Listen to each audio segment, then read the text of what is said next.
Дневник во 20 часот. Добро вечер. На почетокот на станите кои одбележа изминатата недела.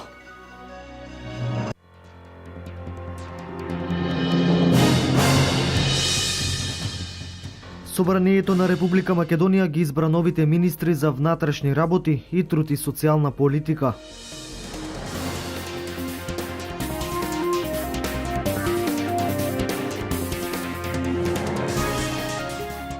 Повелба за заштита и унапредување на докторската професија потпиша лекарите во клиничката болница во Штип.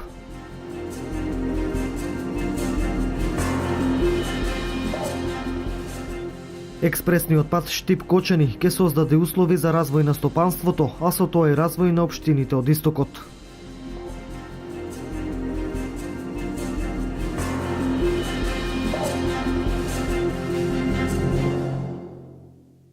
Собранието на Република Македонија ги избра новите министри за внатрешни работи и труд и социјална политика и замениците министри за финансии, за земјоделство, шумарство и водостопанство и за информатичко општество и администрација.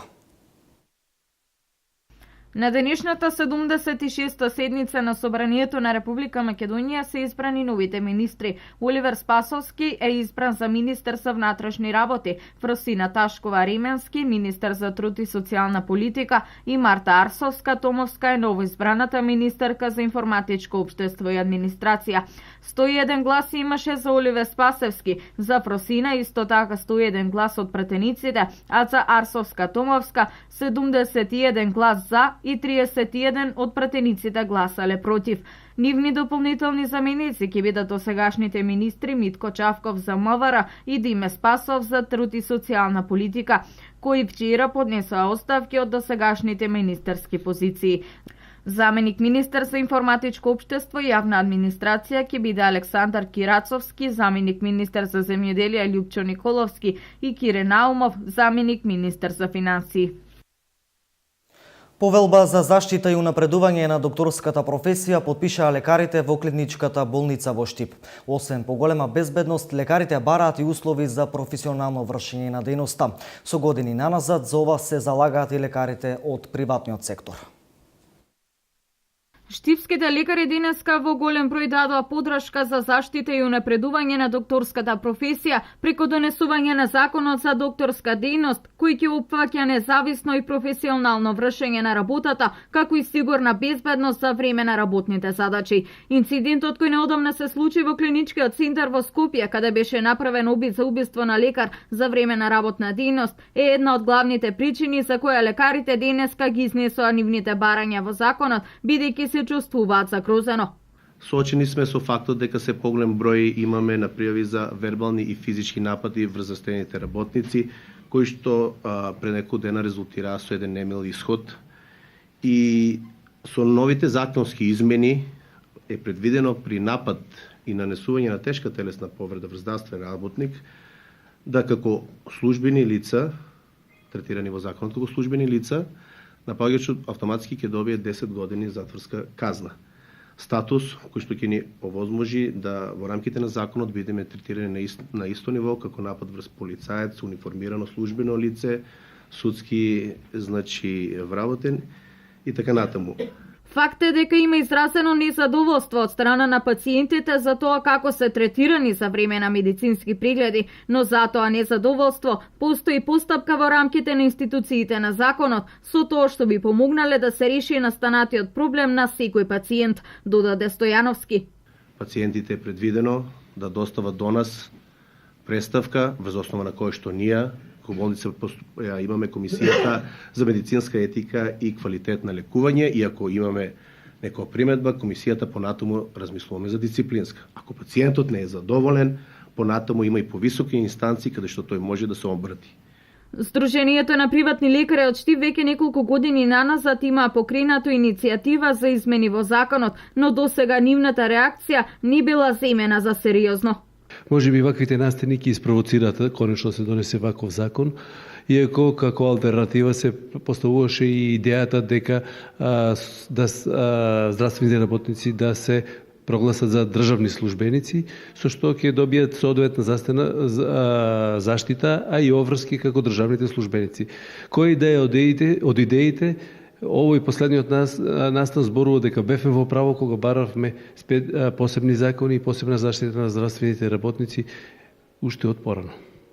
Лекарите се надеваат дека конечно нивното барање ќе биде испочитувано и ќе им биде решен овој проблем со кој се соочуваат со години, бидејќи има доста случаи каде лекарите повеќе пати биле вербално нападнати.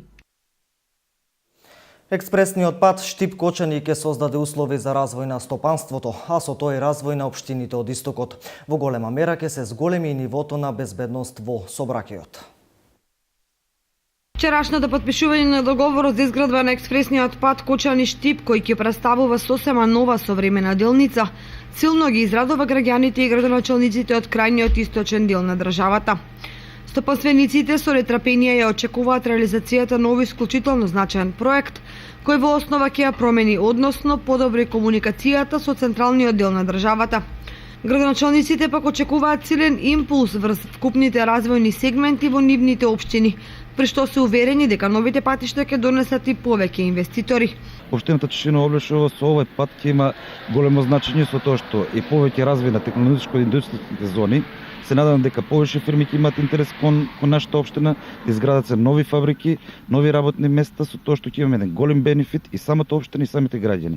На некој начин од самата заштита што ќе имаме, овој пат знаеме дека имаше доста сообраќајни несреќи, доста земјоделска механизација по самиот пат. Со овој пат ќе биде растаретена и самиот магистрален пат А3 и се надевам дека понатаму ќе имаме вакви дела што ќе продолжуваат и од Кочани кон Делчево. Ово е голем плюс за самите граѓани. Како што гледате и самите, веќе екот на жетвата, земјоделската механизација е постојано на самите патишта и тоа на регионалниот пат. Веќе имавме неколку сообраќајни несреќи. Со овој пат мислам дека ова ќе се спречи и ќе биде еден голем бенефит и за самите граѓани и за самата заштита на граѓаните на патиштата. Со ова ќе имаме еден голем придонес со тоа што ќе имаме и интерес од повеќе фирми што ќе доваѓаат на овој терен, со тоа што брзината до стигнувањето до метрополата Скопје и се надевам дека и кон бугарската страна што ќе имаме, овде ќе имаме голем интерес за фирми. Се надевам тоа ќе биде и за нови работни места, кој што е болна точка на самите граѓани во Источна Македонија. Како што знаете, самите владата на Република Македонија се грижи за граѓаните, а посебно за Источна Македонија. Договорот вчера во Лондон го подпиша директорот на Европската банка за обнова и развој и министерот Зоран Ставревски, а неговата вкупна вредност изнесува 53 милиони евра. Делницата помеѓу Кочани и Штип ќе биде долга 28 километри, со широчина на патот од 11 метри и дозволена брзина на движење до 120 километри на час. Изградбата ќе започне во првиот квартал на 2016 година. Стручњаците од стопанските и економските сектори допрева ќе прават детални анализи за ефектите кои ќе ги донесе изградбата на новата делница. Трет случај на оштетување на керамички садови во археолошкиот локалитет Баргала кај Штип. Направена е непроценлива штета на експонати од 5 и 6 век. Полицијата трага по сторителите. Вандализам се случи на локалитетот Баргала во Штип. Оштетени се 12 земјени керамички садови кои биле поставени како експонати. Случајот уште вчера е пријавен во полицијата од страна на Заводот за заштита на споменици Музеј Штип. Вчера во 14 часот и 30 минути во полициската станица во Штип од Националната установа Завод за заштита на спомениците на културата и Музеј Штип пријавено е оштетување на 12 земјени садови кои биле поставени како експонати во археолошкиот локалитет Баргала. Од страна на полициски службеници извршен е увид на местото на настанот и се работи на целосно расчистување на истиот. Се работи за питоси кои датираат од 6 век, кои се користеле за складирање на жито. Досега ова се случува трет пат. Иако имаме 24 часовно обезбедување на локалитетот, сепак се работи за голема површина, односно 5 хектари. Проценетата штета е голема, а музеот работи на санирање на оштетените садови. Изјави за Канал Плюс Зоран Читкушев, директор на Заводот Музеј. Секторот за внатрешни работи е на местото на настанот, врши увид и работи на целосно расчистување на случајот. Во село Негрево во текот на овој месец ќе започне изградбата на едукативниот центар за зачувување на природата, проект кој што општината го доби од Швајцарската агенција за развој и соработка преку Центарот за источен плански регион. Општина Пехчево и официјално ја започнува изградбата на едукативниот центар за зачувување на природата во село Негрево, проект кој што општината го доби од Швајцарската агенција за развој и соработка, а кој се реализира преку Центарот за источен плански регион. Градоначалникот Игор Поповски информираше дека тендерските постапки се завршени, а во тек е потпишување на договорот со градежната фирма која ќе го реализира овој проект. Едукативниот центар во село Негрево е со цел да се развие свеста на младите па и на повозрастните за да имаат чувство за животната средина и да придонесат во заштита на самата животна средина. Да подсетам дека станува збор за едукативен центар кој што е на источнопланскиот регион. Буквално ќе има презентација на целиот регион и сите гости кои што ќе бидат присутни, сите посетители можат да се запознаат со природните ресурси на источнопланскиот регион. За сите општини, посебно за општина Пехчево. Инаку, освен едукативниот центар во Негрево во Пехчево, преку Министерството за животна средина се гради и пречистителната станица за отпадни води во село Црник, а исто така ќе се гради и таложник за водата за пиење во Пехчево. Засега преку Агенцијата за рурален развој добиени се 3 проекти во вредност од 13,5 милиони денари за изградба на улица во село Црник, улица до археолошкиот локалитет Света Петка и реконструкција на фекалната канализација во село Умлена. Свештениците од Брегалничката епархија ја потврдија својата хуманост со крводарителска акција во која учествуваа во голем број. Ова е прва епархиска крводарителска акција која ќе се одржува секоја година. Од Институтот за трансфузиона медицина во Штип денеска од скапоцената тичност даруваа свештениците од Брегалничката епархија, а иницијативата на оваа крводарителска акција е на митрополитот Брегалнички господин Иларион. Од вкупно 70 свештеници колку што се во Брегалничкиот регион, 40 од нив се пријавиле на акцијата. За прв пат ја организираме во вакви размери крводарителска акција. Досега нема организирано, но се надам дека ќе прерасне во традиција. Секоја година би организирале акција и би ги вклучили и нашите верници. Надлежните од одделението за трансфузиона медицина соопштија дека успешно ја спровеле акцијата и изразија задоволство бидејќи се работи за солидна бројка на соберени крвни единици. Пред се сакам да искажам голема благодарност до сите свештеници од Брегалничката епархија на Македонската православна црква, кои денес организираа акција и дојде овде и даруваат својата драгоцена течност, со која нормално ќе се спасат многу животи. Имаме соберено крвни единици од сите крвни групи со сите РХ фактори.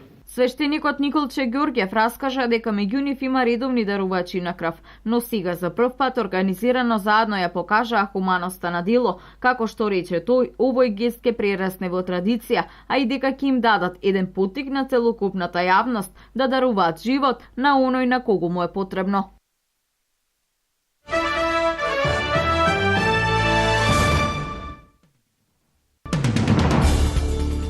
Терористичките напади во Париз ги извршиле 3 групи екстремисти во неколку квартови во француската престолнина, при што се убиени 129 луѓе, 352 се ранети, од кои 99 се наоѓаат во критична состојба, објави во 24 ласа по нападите главниот париски обвинител Франсуа Моленс. Станува збор за 3 групи терористи, од кои ликвидирани се вкупно 7, изјави Моленс. Во саботата полициски извори за АФП изјави дека напаѓачите самоубици биле мажи со искуство во војувањето и совршено истренирани. Очевиците ги опишале како многу млади и луѓе сигурни во себе. Прашањето на нивната обука и евентуалниот престој во зоните во кои се активни джихадистичките групи во прв ред од Сирија брзо се наметна во истрагата, рекоа полициски извори. Француските власти го соопштија името на вториот бомбар самоубиец кој учествува во крвавите напади во Париз од петокот вечерта, како Исмаил Омар Мостефај, француски државјанин од париското предградие Куркуроне, пишуваат медиумите. Претходно дневниот вестник Ле Фигаро објави дека еден од напаѓачите идентификуван како Абдула КББ и за него медиумите не пренесуваат повеќе детали. Се смета дека Мостефај е еден од тројцата бомбаши самоубици кои влегоа во концертната сала Батаклан, каде што според официјални податоци се убиени најмалку 89 луѓе. Според исследниците, Мостефај бил идентификуван со помош на отпечатоците од прстите. Полицијата претходната ноќ кон неделата привела татко и брат на еден од осумничените за нападите и извршила претрес во нивните домови. Американскиот председател Барак Обама денес ќе ги информира неговите највисоки советници за најновите разузнавачки податоци во врска со терористичките напади во Париз, соопшти официјален представник на Белата куќа. пред да отпатува на самитот Г20. Председател ќе освика Националниот совет за безбедност со цел да се разгледаат најновите разузнавачки податоци во врска со нападите во Париз.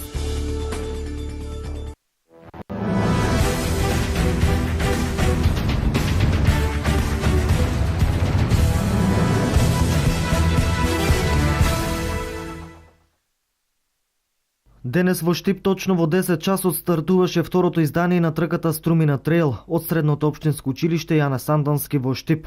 Повеќе од 100 кандидати трчаа на патеката, долга 19 километри. Ова ни е втора година како го организираме настанот и се надеваме да ќе прерасне во традиција.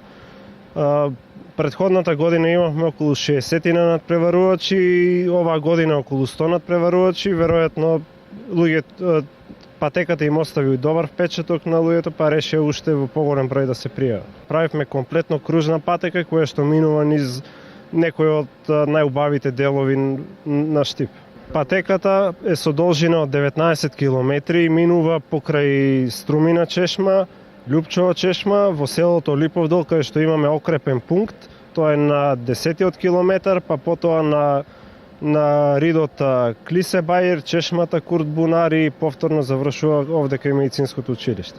Имаме надпреварувачи, колку што знам, од Кочани, Струмица, секако имаме од Штип, од Куманово имаме и од останатите градови на Македонија, Прилеп, Велес, Битола. Повеќе од 100 надпреварувачи трчаа на патеката долга 19 километри, а кандидати имаше од цела Македонија. Од Скопје, втора година поред и минатата година бев. Сега е стазата нешто изменета, малку е подолга, 19 километри, лани беше 16.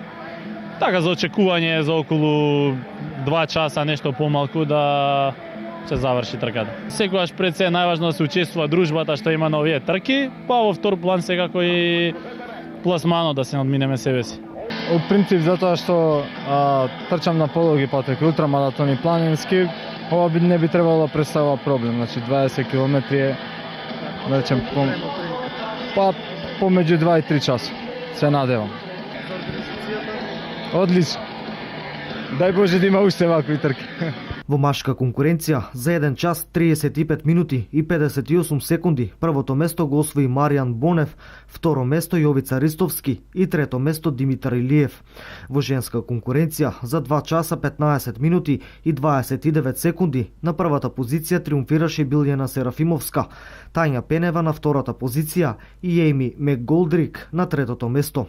Интересно е тоа што на оваа трка имаше и конкуренција над 50 години, каде првото место го освои Ација Кимовски, а 19 километарската патека ја истрача за 1 час и 56 минути. По него беше Пеце Стојковски и Зоран Саздов.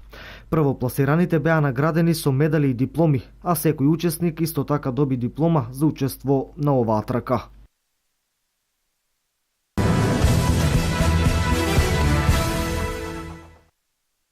Вчера се одиграа надпреварите од второто коло во првата државна лига во одбојка. Во машка конкуренција, домашните екипи беа совладани од гостите, а резултатите кои се постигнаа вчера се следниве: Лирија Струмица 0:3, Мавис Пробиштип 0:3 и Сушево Шутова 0:3.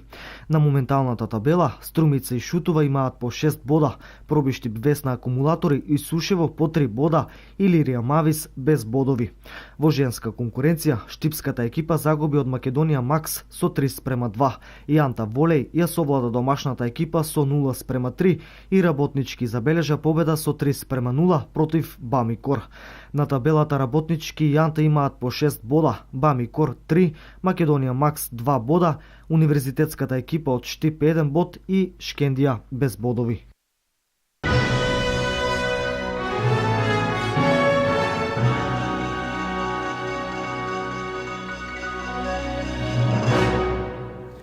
Со нови информации утре во вестите во 12:30 во новата работна недела. Пријатна вечер.